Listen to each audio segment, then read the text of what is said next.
我说我是少林寺出来的，但他们都不相信。去你娘的！有分寸的。安全！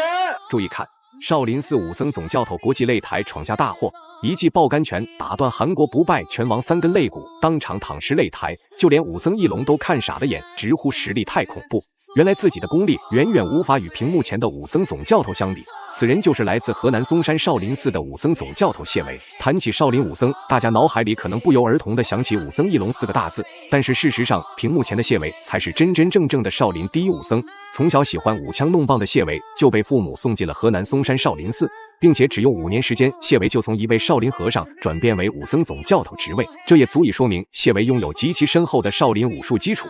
然而，转战综合格斗之后的谢维，也是在国际擂台上拿下了不俗战绩。今天谢维即将面对的老外可属实不简单，此人正是在世界擂台上保持13年不败的韩国拳王金大焕。金大焕这家伙绝对是各位观众见识到最嚣张的拳王，擂台上玩小动作偷袭，还辱骂中国选手东亚病夫，甚至当众撅屁股嘲讽，简直没把中国人放在眼里。金大焕的种种恶劣行为早已激起谢维的愤怒，当即决定要霸气出山，好好收拾一下嚣张的韩国拳王。好了，废话不多说，为了让更多中国人看到谢维的精彩表现，麻烦各位帅哥美女长按3秒点赞，小编祝各位早日赚到100万。随着裁判一声令下，比赛正式开始。红色短裤就是中国选手谢维，白色拳套就是韩国选手金大焕。金大焕这家伙不仅在国际擂台上保持13年不败，并且还拥有一个特别有意思的绰号——韩国不倒翁。因为在自己长达13年的职业生涯中，金大焕从来没有在拼拳输给对手过。从这一点就足以说明，金大焕这家伙不仅战力技术强大，自身的抗击打也是极为恐怖。谢维今天想要轻松拿下比赛胜利，显然不太可能。拳道出身他的腿上功夫是不错的。而谢维今天的比赛我们看看怎么样利用自己这其实有可能是能够成为比赛的一个很重要的一个节点的这几公分的身高优势。谢维呢刚刚抢进来之后打了一个后手拳，金大焕呢又回了一个右腿的扫踢，是漂亮漂亮，近居还有一个白肘，漂亮。谢维的武器库相当的丰富控腿把对手带到笼边，这一下砸得真凶啊，可惜没有能够在场地中央把对方给带到。金大焕呢脚下调整的能力倒也挺强。随着第一场比赛万冠军赛的首秀之后，谢维在万冠军赛，谢维这位选手在少林寺苦练中国少林功夫5年时间，再加上自己将综合格斗的武术相结合，创造出自己独特的战力风格，所以说在战力拼拳上，谢维从来没有害怕过对手。可以说金大焕这位选手今天真算是找错对手了，稍微放松警惕都有可能会被谢维击倒读秒。新疆这回来到万冠军赛的选手其实相对来说还是比较多的。唐凯是不是在？对，有可能啊，有可能他可能会留在新加坡。是控腿，不要了，过来，不要了。谢维呢刚才那一下自己脚下有一些打滑，导致自己陷入被动。起来，抓一个手起来。这个角度呢，其实金大焕并没有办法对谢维形成控制，那就看谢维怎么能够把头给逃出来。是，位置上面来说呢，刚才存在一定的断头台的风险，但是现在呢，来到笼边。金大焕经过多次的地面挪动身位，终于在此刻锁住了谢维的脖子，开始施展断头台。就在此刻，台下的一些中国观众们不由得担心起谢维的危险处境，毕竟断头台一旦成型，几乎很难挣脱束缚。不过谢维面对如此危险的情况下，依旧没有放弃抵抗，自己绝对不能辜负中国拳迷粉丝的期望。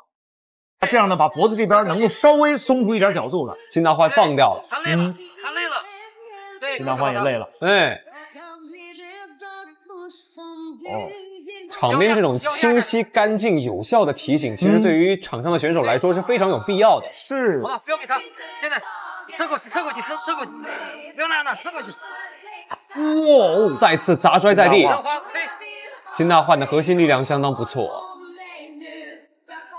现在处在一个侧向压制当中。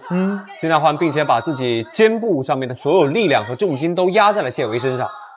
那么这么来看的话，谢维要想脱身，必须要找到一侧对方重心不稳的角度作为一个虾形。谢维的下半身被压平，进入到比赛进行到现在，相信各位观众已经看出来金大焕这位选手为什么13年未尝一败了。因为金大焕这位选手，别看个子不高，在地面上相当灵活难缠，在地面缠斗上甚至稳压谢维一头。被逼无奈的谢维只好使出吃奶的力气，将其掀飞出去。比赛就此进入到了白热化阶段。你看，现在谢维暂时在上位，扣住他的2个胳膊，谢维回到上位，1分钟的时间，扣住他的胳膊，抓紧，对，压着他。金大焕的蝴蝶钩的防守，同时的话，现在用自己的左脚脚掌顶住谢维的髋部，是把谢维的腹部直接往上顶，对，拉开两个人的距离。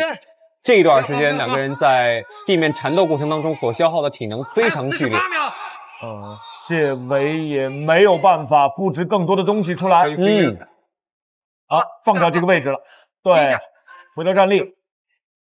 金大焕也明白，第一回合马上结束，自己只需要拖延比赛时间即可，并且金大焕深知自己站立拼拳不是谢维的对手，只好躺在地上龟缩防守，来逼迫谢维打地面。当然，谢维可不是傻子，怎么可能主动送上门？由此，双方一直保持这种尴尬的身位进行眼神交流。拳头上面也保持威胁，这时候你注意力不能松，你一松的话呢，我直接身体往下一压，拳头就砸进来了。没错。谢维不妨呢把对，就是这样，就是这样，就是这个，把对方的单腿拉向一边，瞬间切入。比赛来到第二回合，经过首回合的拼拳换脚，谢维对自己的实力越发自信起来，举着拳头就要逼近金大焕那位拼拳换脚。金大焕此时已经感觉到了自己职业生涯最危险的处境，眼看证明打不过，赶紧后撤防守反击。由此，小编断定金大焕被谢维 KO 抬走是迟早的事情。收比赛，要收比赛，谢维要 KO 了，7次 KO 了，谢维能不能迎来他的第8次 KO 终结？谢维，金大焕又站，没错，这脖子太硬了，确实这个肌肉啊不是白练，抗击打能力太强了，而他颌面关节也相当结实，是这个脑袋够大，没错吧？脑袋真大，他这个脑袋大呢，这个咬合肌啊够。这如果在跆拳道比赛当中呢，已经被扣分了。这跆拳道比赛肯定不能这么打了。谢维这个时候呢，就是有分寸的打。抱山拳，比赛结束了。最后公布比赛结果，谢维实至名归，赢下了比赛最终胜利。大家认为谢维本场比赛表现如何呢？欢迎在评论区留言讨论，我们下期再见。